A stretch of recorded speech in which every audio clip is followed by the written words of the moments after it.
अस्सलामुअलैकुम स्टूडेंट्स। आज हमारा टॉपिक है परम्यूटेशंस के ऊपर।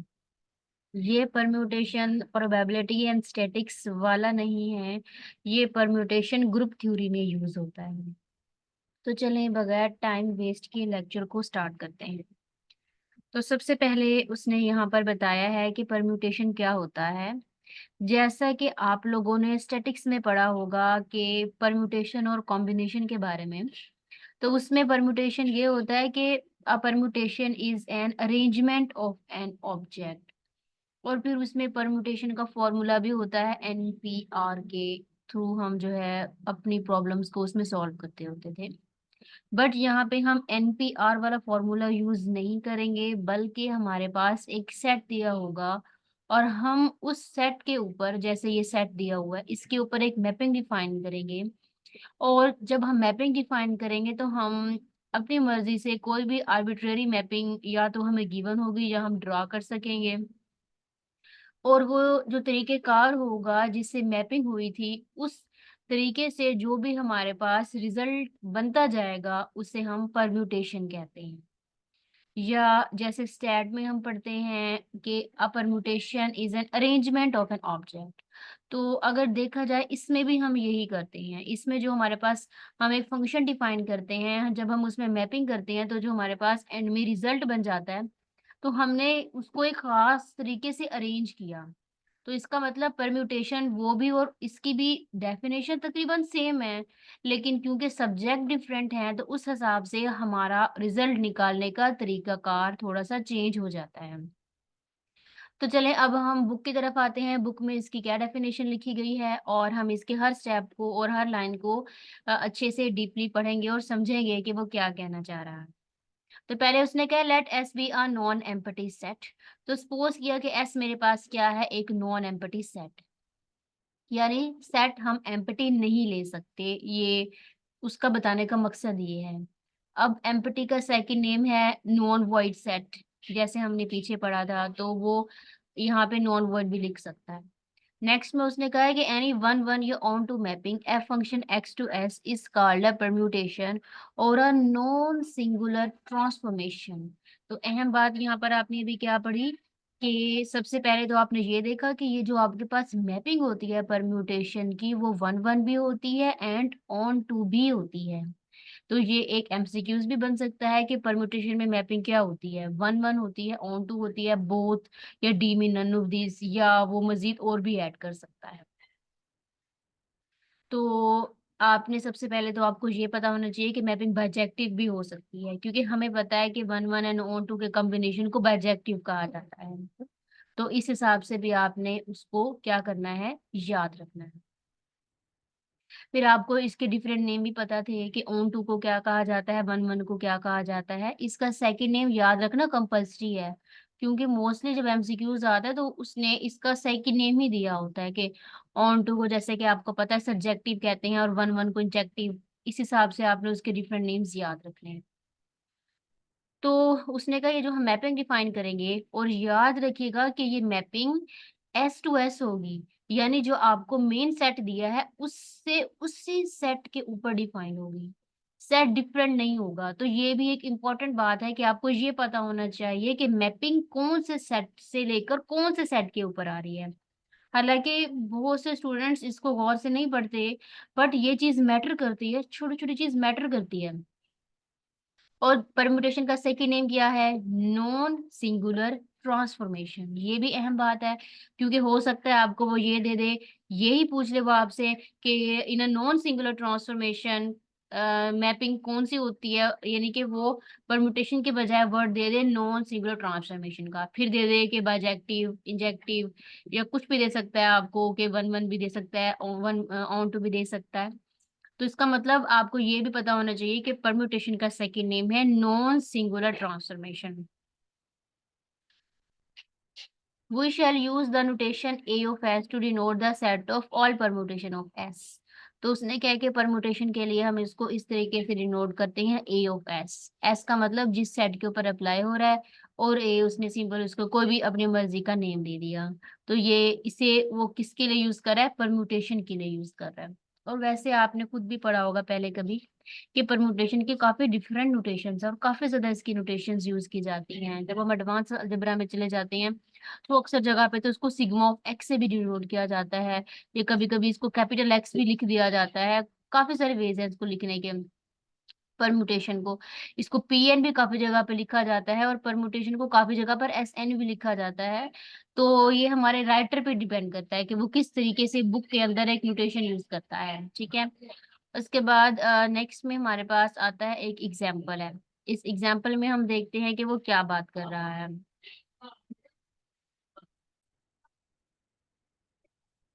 तो एग्जाम्पल में देखिए यहाँ पे एक सेट एस लिए है जिसमें 1 2 3 लिखा हुआ है और उसने एक मैपिंग लिखी है। उसने अपनी मर्जी से मैपिंग जो डिफाइंड की है, उसने 1 को 2 पर मैप करवाया है, 2 को 3 पर मैप करवाया और 3 को 1 के ऊपर मैप करवा दिया है।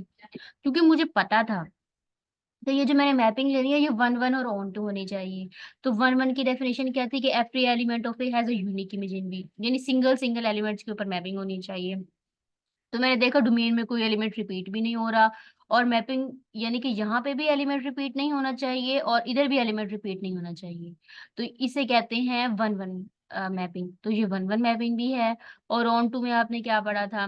ऑन टू मैपिंग में आपने कहा था कि जो रेंज कोडोमेन के बराबर होती है। तो देखिए रेंज के एलिमेंट्स और जो कोडोमेन थी उसमें भी यही एलिमेंट्स है, 1 2 3 दोनों बराबर हैं। तो इसका मतलब ये मैपिंग मेरी 1 1 भी है, ऑन टू भी है, यानी बाइजेक्टिव है। इस तरीके से भी देख लेते हैं। और काफी लोग ऐसे साइकिल बनाकर भी इसको देख लेते हैं, ऐसे जैसे हमने लिखा है ये 1 2 3। तो मैं साइकिल से इसकी, क्योंकि देखें परमुटेशन क्या होती है? Arrangement of n objects. तो अरे ऑब्जेक्ट्स को तो हम डिफरेंट वे से अरेंज कर सकते हैं। आप इसको लिख सकते हैं 1 2 3, फिर आप लिख सकते हैं 2 3 1, फिर आप लिख सकते हैं 3 1 2। सिमिलरली आप ऑपोजिट डायरेक्शन में भी जा सकते हैं, 2 1 3 3 2 1 एंड 1 3 2। इस तरीके से भी कर सकते हैं हम। तो ये हम अ, अपने ऑब्जेक्ट को जैसे भी चाहे जितने वे से अरेंज कर सकते हैं।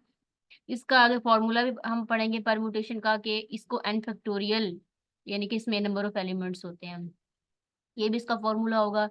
तो इसमें देखिए टोटल कितने एलिमेंट्स हैं? 3 एलिमेंट्स हैं। तो टोटल जितने वेज इसको अरेंज किया जा सकता है वो कितने वेज हैं? 6 वेज हैं। और टोटल देखिए इसके 6 वेज हैं, और जब मैंने इसको ऐसे सेट की फॉर्म में डिफरेंट डिफरेंट वे से लिखा वो भी टोटल 6 बन रहे थे। और जब मैंने अपना फॉर्मूला एन फैक्टोरियल लगाया उसके अकॉर्डिंग भी 6 वेज से हम इसको रिप्रेजेंट कर पा रहे थे। और नेक्स्ट में उसने क्या किया? नेक्स्ट में उसने खुद से एक और जो है वो सेकंड ट्रांसफॉर्मेशन ले ली।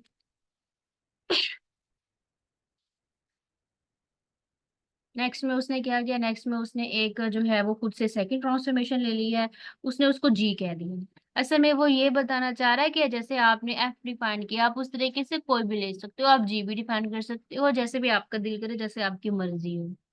तो उसने एक जी ले लिया, एस टू एस ले लिया, फिर उसने यहाँ पे देखें 1 को 2 पर मैप करवा दिया, 2 को 1 पे, 3 को 3 पे। यानी कि सिंपल उसने बता दिया कि आप इस तरीके से भी मैपिंग ले सकते हो।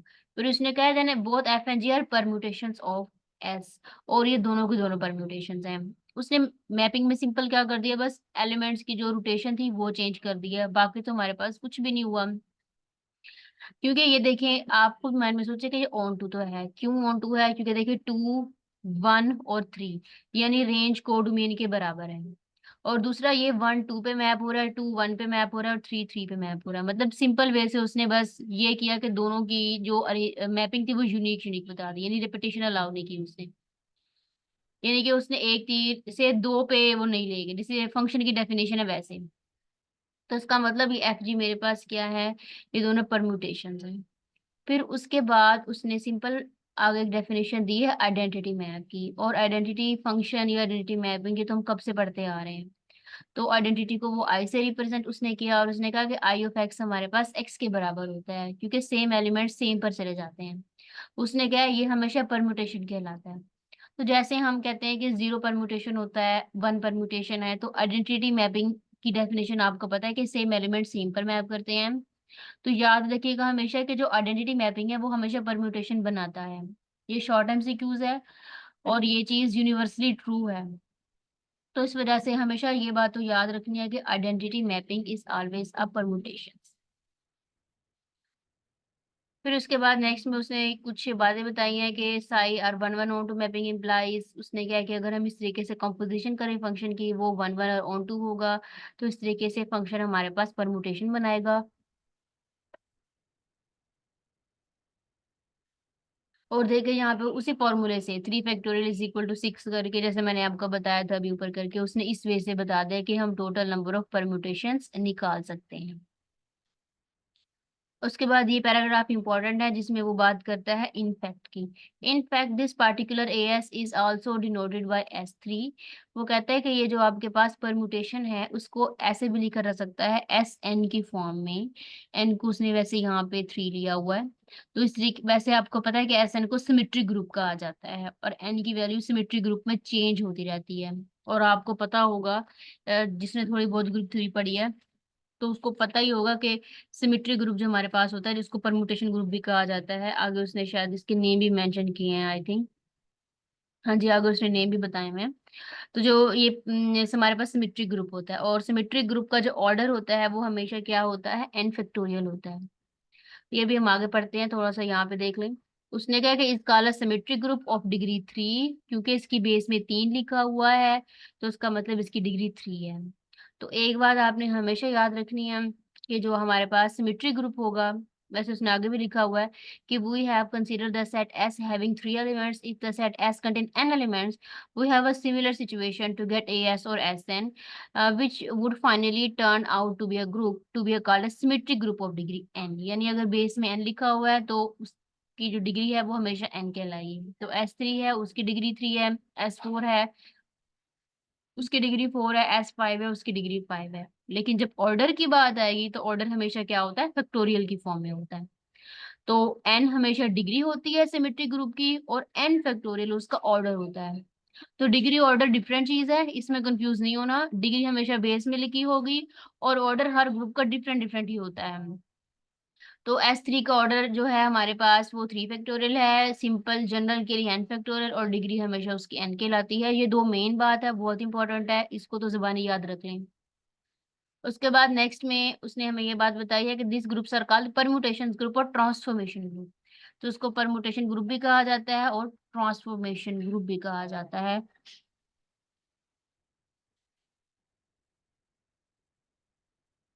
नेक्स्ट मिस्टेक है number of elements is S n will be n factorial. हाँ जी, हम ये बता चुके हैं कि इसमें n फैक्टोरियल एलिमेंट्स हैं, और मुझे पता है n फैक्टोरियल किसके बराबर होता है, n-1 n-2 up to so on to 1 पे हम खत्म कर देते हैं।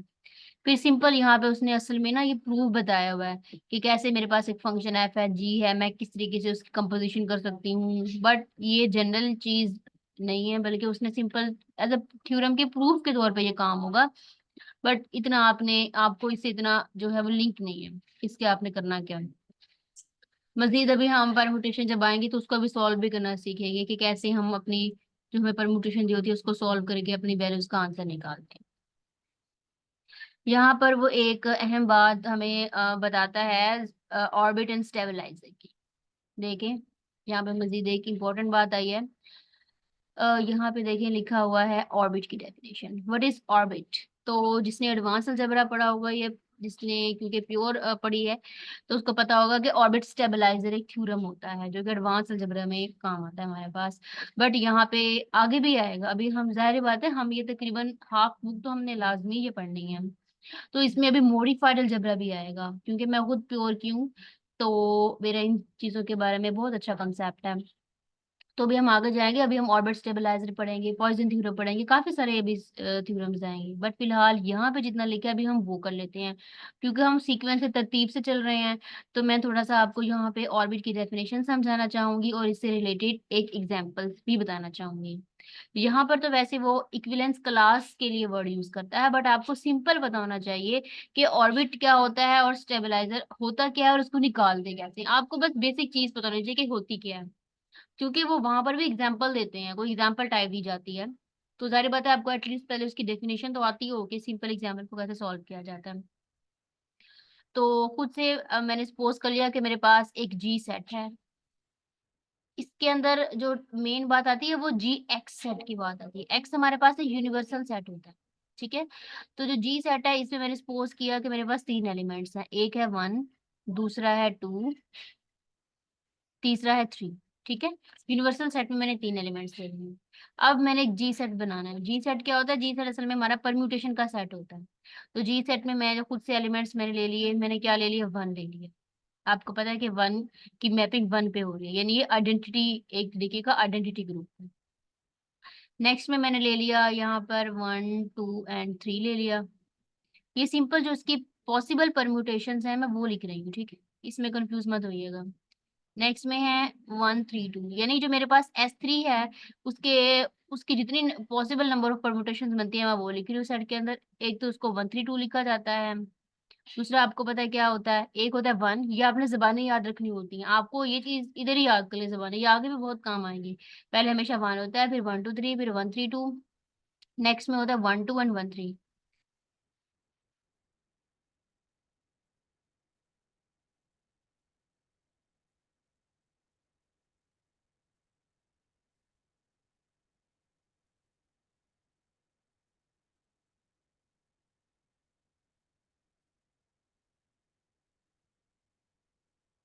तो अब आपने क्या करना है? आपने सबसे पहले, मैं स्टेबलाइजर भी निकाल देती हूँ और ऑर्बिटलाइजर भी, दोनों ही निकाल के बता देती हूँ।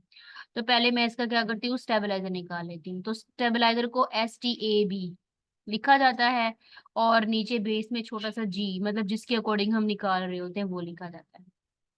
ठीक है। अब पहले तो यहाँ पे देखिए, मैं स्टेबलाइजर किसका निकाल रही हूँ? मैं स्टेबलाइजर 1 का निकालने लगी हूँ। इस तरीके से हम स्टेबलाइजर 2 का भी निकाल सकते हैं, 3 का भी निकाल सकते हैं।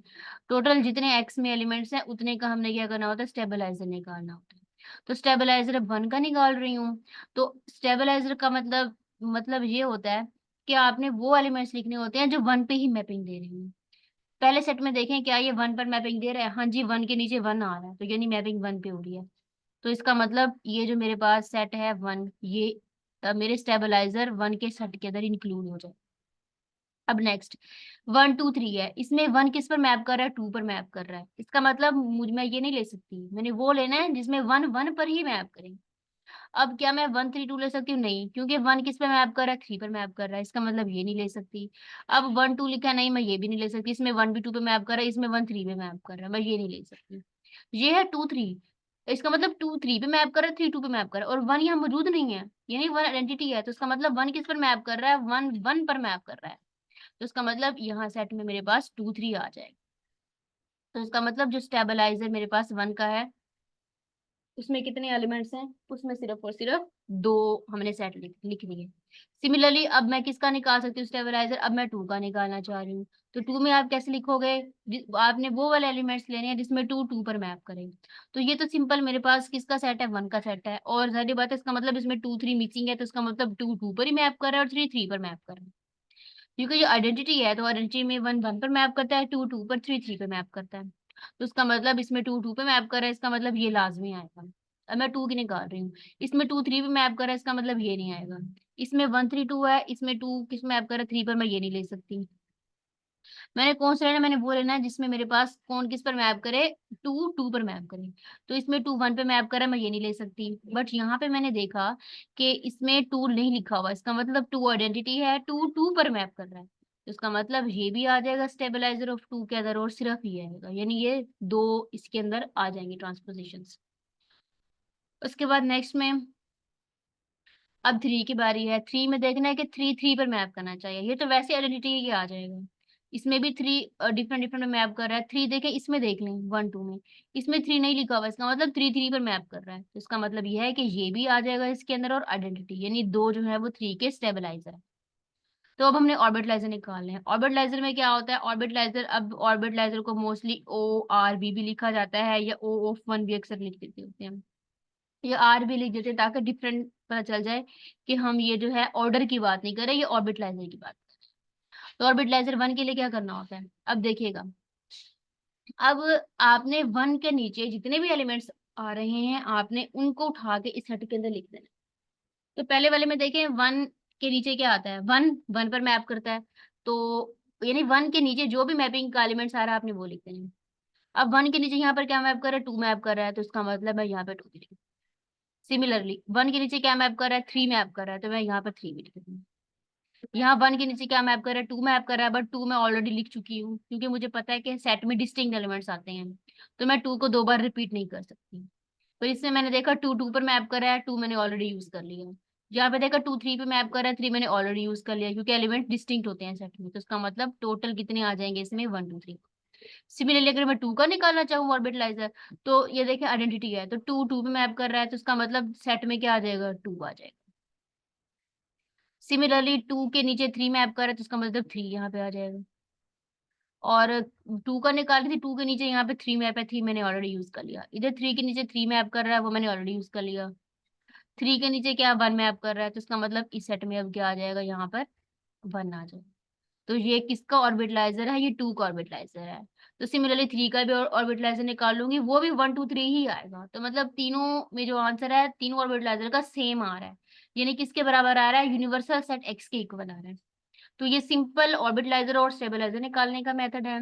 ठीक है, तो इस तरीके से फॉर एग्जांपल अगर आपको कोई सेट दिया हुआ है, तो आप इस तरीके से उसकी ऑर्बिटलाइजर और स्टेबलाइजर चेक कर सकते हैं। याद रखिएगा आपको सेट को रिप्रेजेंट करने का मेथड आना चाहिए, तो उसकी परम्यूटेशन कैसे कैसे होती है और किस टाइप की होती है।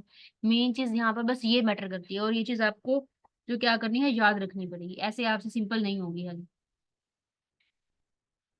उसके बाद नेक्स्ट में यहाँ पे कुछ थ्योरम्स लिखे हैं, बट ये इतने इंपॉर्टेंट नहीं है, तो सिंपल आप इसकी डेफिनेशन स्टेबलाइजर की और इसकी एग्जांपल समझ लें कि ये क्या चीज होती है। ये है साइक्लिक परम्यूटेशन। तो साइक्लिक परम्यूटेशन में वैसे उसने काफी इंग्लिश में बात लिखी हुई है, बट असल में होता यह है साइक्लिक परम्यूटेशन में कि आपके पास जो परम्यूटेशन बनी होती है उसको एक तरतीब से साइकिल की फॉर्म में लिखना जो है वो साइक्लिक परम्यूटेशन कहलाता है। इसको हम एग्जाम्पल से भी अंडरस्टैंड कर लेते हैं। हम यहाँ पे देखें, उसने कुछ एग्जाम्पल दे के बताया हुआ है। यहाँ पे उसने एक हमें परम्यूटेशन दी है एफ, हमने इसको क्या करना है, साइकिल की फॉर्म में लिखना है। तो देखिए वन से टू है, ठीक है, और फिर आपने देखना है कि जिस चीज पर एंड हो रहा है स्टार्ट उसी के ऊपर होना चाहिए। तो टू पे एंड था, तो अगला आपने हमेशा टू से लेना है, टू से फोर हो जाए।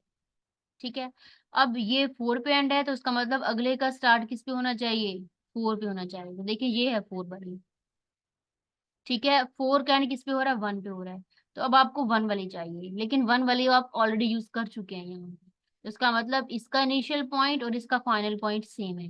तो इसका मतलब ये जो तीन हमारे पास है, इसने क्या कर दिया है, हमें एक साइकिल बना दिया है, मतलब स्टार्टिंग पॉइंट भी सेम है, फाइनल पॉइंट भी सेम है, तो इसका मतलब ये एक साइकिल है। तो अब जो बच्चे, क्योंकि सारे बता आप लोग मैथमेटिक्स के हैं, तो कोई भी आपसे पूछ सकता है कि व्हाट इज साइकिल। ये कॉम्प्लेक्स मैंने काफी बुक्स में पहले बताया स्टूडेंट्स को कि साइकिल क्या होता है। साइकिल आपके पास एक ऐसी शेप होती है जिसका initial point and final point same होता है। ठीक है, उससे क्या कहा जाता है, उसे साइकिल कहा जाता है। ये साइकिल की डेफिनेशन है। तो यहाँ पे भी सेम यही बात करें, इसका initial point final point same हो रहा है। तो ये जो वन टू टू फोर और फोर वन है, इसको अगर मैं बंद करके लिखना चाहूँ तो मैं वन टू फोर, ऊपर वाले जो एलिमेंट्स है उनको लिख दिया जाता है शॉर्ट फॉर्म में। तो ये एक साइकिल बन गया है। अब ये तो एक साइकिल खत्म हो गया, अब मैंने अगले वाले को देखना है। नेक्स्ट मेरे पास क्या है, थ्री सिक्स है। तो मैंने थ्री सिक्स वाला एक उठाया है, मुझे पता है अब सिक्स पे एंड हो रहा है, नेक्स्ट सिक्स पे स्टार्ट होना चाहिए, तो सिक्स ही है, तो सिक्स थ्री हो गया। देखिए इसका इनिशियल पॉइंट और इसका फाइनल पॉइंट सेम है, तो इसका मतलब ये एक साइकिल बंद हो गया। ऊपर क्या था, ऊपर आ रहा था थ्री सिक्स लिखा हुआ, तो आपने देखे ऊपर थ्री सिक्स लिख दिया, तो ये दूसरा साइकिल बंद हुआ। अब मेरे पास क्या बच गया, फोर फाइव का बच गया, सॉरी फोर तो यूज कर चुके हैं, फाइव और अब सेवन वाला रह गया। तो सारे बात है फाइव सेवन और सेवन थ्री है, सेवन फाइव है, तो ये एक साइकिल बंद हो गया, तो इसका मतलब ये मेरे पास भी एक साइकिल बन गया। तो इस तरीके से लिखने को आपने अपनी परम्यूटेशन को किस में कन्वर्ट कर दिया, साइकिल की फॉर्म में कन्वर्ट कर दिया, तो इसे साइकिल कहा जाता है। ये हम आगे भी बहुत यूज करेंगे, हम अपने काफी सारी प्रॉब्लम्स को साइकिल में कन्वर्ट करेंगे। और सबसे अहम बात कि ना एमसीक्यूज में, अगर आप लोगों को याद है जिसने बी एस 16 दिया था, उसमें परम्यूटेशन में से एमसीक्यूज आया हुआ था, वो क्या था, ऑर्डर ऑफ परम्यूटेशन, या लेंथ भी अक्सर कही जाती है परम्यूटेशन के निकालने में। तो वो कैसे निकाली निकाली जाती है, ये इंपॉर्टेंट है, ये बहुत एमसीक्यूज में आ जाता है ऑर्डर के, what is the order of the permutation. तो करना आपने क्या होता है, करना ये होता है कि आपने सबसे पहले तो परम्यूटेशन को साइकिल की फॉर्म में लिखना है। लिखने के बाद आपने देखा कि इसकी लेंथ कितनी है, लेंथ का मतलब टोटल इसमें कितने आपके पास कॉलम्स आ रहे हैं, 3 आ रहे हैं, तो इसका मतलब इसकी लेंथ कितनी है, 3 है। ठीक है, कोमा। अगले की लेंथ कितनी है, 2 है, तो मैंने यहाँ 2 लिख दिया। अगले की लेंथ कितनी है, 5 और 7 की, इसकी भी 2 है, तो मैंने आगे 2 लिख दिया। अब आपने क्या करना है, इसका एलसीएम लेना है। तो मैंने सिंपल क्या किया, इसका एलसीएम ले लिया। तो जब मैंने इसका एलसीएम लिया तो पहले मैंने 3 पे कर दिया, 3 1 द 3, 2 भी सेम ऐसे आ गया, नेक्स्ट 2 भी ऐसे आ गया। फिर उसके बाद मैंने क्या किया, 2 1 द 2, तो सब नीचे क्या हो गया, 1 1। तो इसका मतलब इसका एलसीएम क्या आ रहा है, 3 2 को मल्टीप्लाई करें 6 आ रहा है, तो इसका मतलब इसका एलसीएम 6 है। इट मीन्स कि ये जो मेरे पास परम्यूटेशन है, इसकी साइकिल की लेंथ कितनी है, 6 है। तो इसका मतलब ये है कि इसका जो ऑर्डर है इस परम्यूटेशन का, वो क्या है, मेरे पास 6 है। तो इस तरीके से आप सिंपल जो है वो एलसीएम के मेथड से निकाल सकते हैं। फिर उसके बाद उसने ऊपर भी वैसे बात बताई है हमारे पास लेंथ की, कि उसने क्या, वो you note x1 x2 xn in that case and say is a cycle of length n, ये एक साइकिल है जिसकी लेंथ n है, क्योंकि इसमें n नंबर ऑफ एलिमेंट्स हैं। It is also called n cycle, इसको n साइकिल भी कहा जाता है। इन particular a cycle of length 2 is called transposition, यानी ऐसा साइकिल जिसकी लेंथ 2 हो उसे क्या कहा जाता है, ट्रांसपोजिशन। ये इंपॉर्टेंट बात है, एज एमसीक्यूज ये अहम है। तो कोई भी साइकिल ले लें जिसकी लेंथ 2 हो, तो उसको हम क्या कह देंगे, ट्रांसपोजिशन कह देंगे। ये सिंपल है, वैसे इसके कोई क्वेश्चन नहीं है ट्रांसपोजिशन के, बट एक सिंपल से उसने बस बात बताई है यहाँ पे। यहाँ पर उसने सिंपल हमें बता दिया, एक ट्रांसपोजिशन दी हुई है, एक सॉरी उसने परम्यूटेशन दी हुई है हमें। उसने सिंपल बता दिया कि F1 8 पर मैप करता है, सेकंड में अगर हम अगेन उसके ऊपर फंक्शन अप्लाई करें तो एफ ऑफ 8 तो वो 3 पर मैप करेगा, यानी अगर मैं F of 1 को अगेन मैप करवाऊँ तो वो किस पर मैप करेगा, 3 पे मैप करेगा, क्योंकि 8 आ रहा है, 8 देखिए अगेन 3 पर मैप कर रहा है, यानी 1 8 पर मैप कर रहा है। 8 किस पर मैप कर रहा है, 8 3 पर मैप कर रहा है। फिर 3 किस पर मैप कर रहा है, 5 पर मैप कर रहा है। तो सिंपल उसने बस मैपिंग बताई है, इसमें इतना कोई प्रोसेस करने वाली है नहीं, ये सिंपल हो तो उसने डेफिनेशन ही बताई और समझाई है। फिर उसके बाद नेक्स्ट एग्जांपल में उसने क्या, find the orbit and cycle of the permutation, तो उसका साइकिल बताना है और उसकी ऑर्बिट बताना है। सिंपल एक फंक्शन दिया है, आपने सबसे पहले तो उसकी मैपिंग लिख दी है कि 1 6 पर मैप कर रहा है, 2 5 पर, 3 4 पे, 4 3 पे, 5 1 पे, 6 2 पर मैप कर रहा है। तो उसने यहाँ से एक साइकिल अलग कर ली है, पहला साइकिल उसने 1 6 का, देखिए 6 2 पर, 2 5 पर मैप कर रहा है, और 5 1 पे मैप कर रहा है, ये एक साइकिल है। ठीक है, मुझे पता है, हाँ ये एक साइकिल है, उसने साइकिल निकालने का कहा था, और साइकिल का ऑर्बिट बताना है। तो ऑर्बिट कैसे हम बताते होते थे, ऑर्बिट में हम कह रहे होते थे कि जो हमारे पास जो भी आप जिस साइकिल की भी बात कर रहे हो सिंपल ऑर्बिट के अंदर, तो पहले मैंने 1 का देखना है, 1 किस पर मैप कर रहा है, 1 6 के ऊपर मैप कर रहा है, तो इसका मतलब इसके साइकिल में क्या आ जाएगा, एक तो 6 आ गया। 6 किस पर मैप कर रहा है, 2 पर मैप कर रहा है, देखिए 2 आ गया। 2 किस पर मैप कर रहा है, 5 मैप कर रहा है, देखिए 5 आ गया। 5 किस पर मैप कर रहा है, सिंपल 1 पे मैप कर रहा है, तो 1 आ गया। उसका मतलब ये जो सेट है ये इसके ऑर्बिट्स हैं, तो 1 6 2 5 के ऑर्बिट्स कौन से हैं, 1 6 2 5, तो सिंपल मैंने एक साइकिल को ऑर्बिट बता दिया। तो सिमिलरली जो मर्जी आपको साइकिल गिवन है, जैसे 3 4 है, ये साइकिल है और इसमें देखिए 3 4 में मैप कर रहा है, 4 3 पर मैप कर रहा है, तो सिंपल ये 3 4 का क्या निकल गया, ऑर्बिट निकल। ऑर्बिट निकालना बहुत ईजी है, बिल्कुल भी मुश्किल नहीं है। नेक्स्ट में उसने कुछ प्रूफ्स वगैरह से दिए हैं, अगर देखा जाए तो इसमें इतनी कोई खास चीज करने वाली नहीं है, ये एग्जांपल थी मेन चीज जो मैंने आपको बताई। उसके बाद आ जाता है डिसजॉइंट परमुटेशन। डिसजॉइंट परमुटेशन में ये होता है कि जो आप परमुटेशन ले रहे होते हो, जो उसमें दो साइकिल ले रहे होते हो, वो आपस में डिफरेंट डिफरेंट हो जाए, जैसे ये एफ है और ये जी है, तो ये आपस में डिसजॉइंट है, यानी मुख्तलिफ हैं। देखिए इसमें 1 3 2 है और अगले में 4 5 है, यानी दोनों में कोई भी एलिमेंट मैप नहीं कर रहा, मतलब सेम कोई भी नहीं है। तो इस तरीके को क्या कहा जाता है, डिसजॉइंट होना, दो परम्यूटेशन का एक दूसरे से मुख्तलिफ होना। हाँ, नेक्स्ट उसने क्या कि any two disjoint permutations commute, वो कहते हैं कि अगर आप कोई से भी दो डिसजॉइंट परम्यूटेशंस ले लो वो कम्यूट करते हैं। कम्यूट का मतलब क्या होता है, जैसे कम्यूटेटिव होता है A B is equal to B A, तो सिमिलरली आपने जैसे एफ को जी से मल्टीप्लाई कर दें और जी को एफ से मल्टीप्लाई कर दें, तो इसका मतलब वो कम्यूट कर जाएंगे, कम्यूट का मतलब दोनों की साइड इक्वल आ जाएंगे। बस सिंपल से वो बात करें, कम्यूटेटिव चेक करना बिल्कुल भी मुश्किल नहीं है, और आपको इनवर्स तो वैसे लेना आता है कि इनवर्स कैसे लेते हैं। अब इनवर्स 1 2 3 का उसने कहा 4 3 2 1 है, ये याद रखिएगा। एक परमुटेशन को लिखने के बहुत सारे वेज हैं, तो ये 1 2 3 4 है, इसका इनवर्स का मतलब ये है कि जब आपने इसका इनवर्स लिया तो आपने क्या करना है, तो देखें पहले मेरे पास लिखा हुआ है 1 2 3 4, इसका अगर मैं इनवर्स लूं तो आपको पता है 1 के नीचे क्या है, 2 है, चलिए मैं यहाँ लिख देती हूँ। 2 के नीचे क्या है, 3 है, 3 के नीचे क्या है, 4 है, 4 के नीचे क्या है, 1 है, ये नॉर्मल मैंने बताई है, और होल का क्या लिया हुआ है, इनवर्स लिया हुआ है, तो ये इनवर्स लिखा हुआ है। तो इनवर्स में आपने उलट कर देना। उलट क्या करना है, आपने नीचे वाली को लाइन को उठा के ऊपर लिख देना है, और जो ऊपर वाली लाइन है उसको उठा के नीचे लिख देना है, और सिंपल उसका क्या करना है, साइकिल बना लेने हैं 1 2 3 4। देखिए मैंने फर्स्ट रो को नीचे लिख दिया, सेकंड में लिख दिया, और सेकंड को ऊपर लिख दिया। तो ये क्या होगा, ये इन्वर्स हो चुका है उसका। तो सिंपल आप इसका साइकिल बना ले और साइकिल बना के लिखिएगा, तो इस तरीके से भी लिखा जा सकता है। वैसे आंसर डिफरेंट आएगा, बट दोनों का मतलब फिर भी सेम। अब नेक्स्ट में क्या, find different power of the cycle. Cycle given है, उसकी पावर डिफरेंट निकालनी है। तो मतलब ये कि इस साइकिल का आपने स्क्वायर ले लिया। स्क्वायर का मतलब क्या है कि इस परमुटेशन को 2 बार लिखा, जैसे 2 बार लिखा और सिंपल आपने बस मल्टीप्लाई कर दिया, तो मल्टीप्लाई करने से ये डिफरेंट आपके पास साइकिल्स बन जाएंगे। यानी पहले मल्टीप्लाई करना है, फिर मल्टीप्लाई के बाद साइकिल्स बना लेनी है। ये बिल्कुल ईजी है, बिल्कुल भी मुश्किल नहीं है। ये वो बेसिक सी बात बता रहा है कि अगर आपके पास कोई चीज इस टाइप से गिवन है तो आप इस तरीके से कर सकते हो। और हाँ जी, ये बहुत इंपॉर्टेंट है, ये भी BS16 में यहाँ से आया हुआ था। उसमें क्या आया हुआ था, एमसीक्यूज ये था, उसने मेरे ख्याल से 2 इवन दी हुई थी परमुटेशन, उसने बस एमसीक्यूज में इंग्लिश में लिखा हुआ था कि if you have 2 even permutation और odd permutation then the result will be. A में था इवन, ऑड, या बोथ इवन ऑड, या नन ऑफ दिस। तो असल में वो ये कहना चाह रहा था कि अगर आप 2 इवन परमुटेशन को मल्टीप्लाई करो तो आंसर क्या आता है।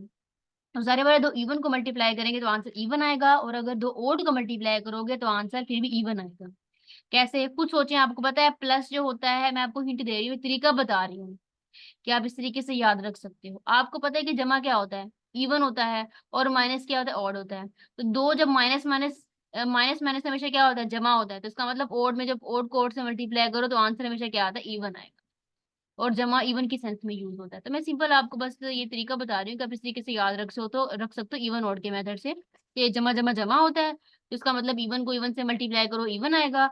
और माइनस माइनस भी जमा होता है, और जमा क्योंकि हमेशा इवन के सेंस में होता है, तो इसलिए अगर मैंने 2 ओड को मल्टीप्लाई किया तो मेरे पास हमेशा आंसर में क्या आता है, इवन है।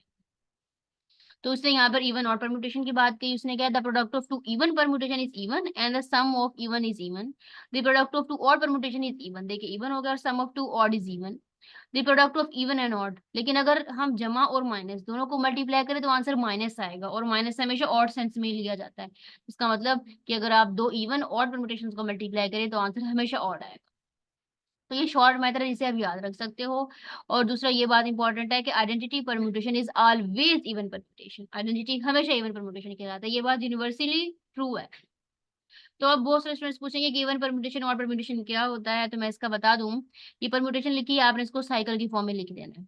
ठीक है, तो सिंपल आपने जब इसका साइकिल की फॉर्म में लिख दिया, फिर आपने देखना साइकिल की फॉर्म में लिखने के बाद कि ये हमारे पास ऑड परम्यूटेशन है। क्यों, क्योंकि आपने क्या करना है, इसके एलिमेंट्स यानी कि जो आपने साइकिल्स बनाए आपने इसकी काउंटिंग करनी है।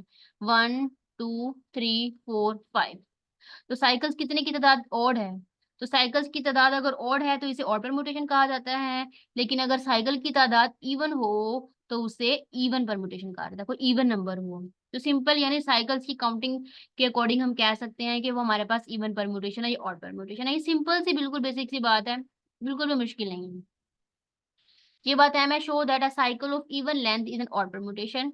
वो कहता है अगर आप एक ऐसा साइकिल ले लो जिसकी लेंथ इवन हो तो वो हमेशा ऑड परम्यूटेशन कहलाता है। तो हम एग्जांपल में देख लेते हैं। ऑड परम्यूटेशन की बात कर रहा था, तो ये ऑड परम्यूटेशन है। उसने कहा है कि ये आपके पास है तो ऑड परम्यूटेशन, बट इसकी लेंथ इवन है। इसकी लेंथ इवन कैसे होगी, कुछ सोचें। देखें, लेंथ इसकी इवन है, इसकी लेंथ कितनी है, 2 है, इसकी भी लेंथ कितनी है, 2 है, इसकी भी लेंथ कितनी है, 2 है, इसकी भी लेंथ 2 है, इसकी भी लेंथ 2 है। यानी हर साइकिल की लेंथ इवन थी। लेकिन जब मैंने इनकी काउंटिंग चेक की तो वो ऑड आ गई। तो इसका मतलब ऐसा साइकिल जो ऑड परम्यूटेशन अगर है आपके पास, तो आपको पता होगा कि उसमें जो साइकिल्स हैं उसकी लेंथ हमेशा इवन होगी। तो सिमिलरली,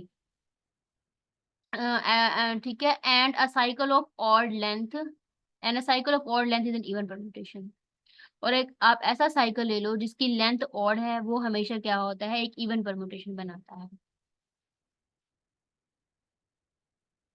अब देखिए यहाँ पे उसने क्या, अ cycle of odd length is even permutation. तो मैं इवन परम्यूटेशन में देख लेती हूँ। तो ये मेरे पास कौन सी परम्यूटेशन है, एक इवन परम्यूटेशन है। और इस परम्यूटेशन की अगर मैं इसके हर एलिमेंट्स की, फिर यहाँ पे देखें नेक्स्ट में हमारे पास उसने सिंपल सी बात बता दी कि ए इनवर्स बी। ए आप करके देख लें, जबकि आपके पास ए भी गिवन है, बी भी गिवन है। वैसे ऐसी चीज एमसीक्यूज में आ तो नहीं सकती, बट इससे रिलेटेड काफी चीजें और आ सकती हैं कि आपको देखिए अगर आप इसको सॉल्व करेंगे तो पहले तो आपको ये पता इस चीज का आइडिया होगा कि इनवर्स कैसे लिया जाता है। फिर उसके बाद आपको मल्टीप्लिकेशन का भी आइडिया हो जाएगा कि परम्यूटेशंस को मल्टीप्लाई किया कैसे जाता है। यानी एक एग्जांपल के थ्रू आप काफी चीजें अंडरस्टैंड कर सकते हैं। तो ऐसी चीजें जो है वो कंसेप्चुअल एमसीक्यूज को हल करने में हमारी बहुत मदद करती हैं। तो इस वजह से यहाँ पे जो प्रैक्टिस एग्जांपल्स आएंगे उसको आप जो है वो करिएगा। उसके बाद एक्सरसाइज में भी कुछ प्रैक्टिस प्रॉब्लम्स हैं, ज़ाहिर बात है इनका सोल्यूशन तो नहीं है, बट आप लोग अगर करना चाहो तो इसको अंडरस्टैंड कर सकते हो। उसने क्या, find the orbit and cycle of the permutation. Simple, आपने इसका पहले साइकिल बना लेना है। साइकिल बनाने के बाद जाहिर बात है आपके पास जो है वो, फॉर एग्जाम्पल अगर ये है तो साइकिल बनाएंगे 1 2 2 1, एक साइकिल ये बन जाएगा। दूसरा बनेगा 3 5, और 5 से 4, 4 से 6, 6 से 3, यानी आपके पास 2 साइकिल बन जाएंगी। तो आपने 2 साइकिल्स बना लिए। तो इसका मतलब 2 साइकिल्स, आपको साइकिल्स को लिखना आता है। आप लिखोगे 1 2 के फॉर्म में लिखोगे, फिर लिख दोगे 4, फिर लिखोगे 3, फिर 5, फिर 4 एंड फिर 6। दूसरा साइकिल ये होगा। फिर अभी साइकिल की सिंपल, आप पहले वाले साइकिल की भी ऑर्बिट निकाल लोगे, दूसरे का भी निकाल दोगे। और फिर उसके बाद आप डिफरेंट परमुटेशंस को मल्टीप्लाई भी कर सकते हैं। और इसके अलावा आपको जो है वो ट्रांसपोजिशन को मल्टीप्लाई करना भी आता है। थोड़ा सा पिछले एग्जाम्पल से बता देती हूँ कि कैसे हम ट्रांसपोजिशन का चेक करते हैं। तो देखिए सबसे पहले ये एग्जाम्पल थी, जैसे एक परम्यूटेशन दी हुई थी, उसने इसके साइकिल बना लिए। तो साइकिल के बाद उसको ट्रांसपोजिशन में कन्वर्ट करने के लिए आपने उसको क्या करना है। ट्रांसपोजिशन की डेफिनेशन ये थी, अ साइकिल ऑफ लेंथ 2 इसका ट्रांसपोजिशन। तो इसके तो लेंथ ऑलरेडी 2 है, अब आपने इसको भी 2 2 बनाना है। तो इसके लिए आपने 2 को फिक्स रखा और उसको 4 से मल्टीप्लाई किया। ठीक है, एक 2 4 हो जाएगा। फिर आपने 2 को 5 से करना है, तो देखें ये 2 5 आ गया। फिर 2 को 6 से किया, देखें 2 6 आ गया। फिर 2 को 7 से किया तो देखें 2 7। तो ये हमारे पास क्या बन गई, ट्रांसपोजिशन बन गई है। और फिर जब मैंने इस ट्रांसपोजिशन की काउंटिंग देखी तो वो ऑड थी, तो मैंने इसलिए इसको परम्यूटेशन कह दी। तो इस तरीके से आप सिंपल साइकिल को पहले ट्रांसपोजिशन में कन्वर्ट करते हैं, फिर उसके बाद आप उसको ऑड और इवन कहते हैं। तो इस तरीके से अब भी आप प्रॉब्लम को जो है वो सिंपल क्या कर सकते हैं, सॉल्व कर सकते हैं। तो आपको लेंथ और ऑर्डर दो चीजें भी निकालनी आ गई कि कैसे निकालते हैं। लेंथ में सिंपल उसकी लेंथ होती है, यानी आपने इसको साइकिल के फॉर्म में कन्वर्ट कर दिया। वैसे असल चीज यहीं पे एंड हो जाती है साइकिल पे, इसके जरिए आप ऑर्डर और लेंथ निकाल लेते हो। बट हम, क्योंकि हमने ऑड और इवन का बताना था, तो उसके लिए मुझे ट्रांसपोजिशन में कन्वर्ट करने की जरूरत थी, तो तब मैंने इसलिए उसको इसमें कन्वर्ट किया। और उसके अलावा लेंथ आपको निकालनी आ गई, ऑर्डर के लिए आपने एलसीएम का मेथड लगाना है, और सिंपल लेंथ आप किसी भी तरीके से इसकी निकाल सकते हो।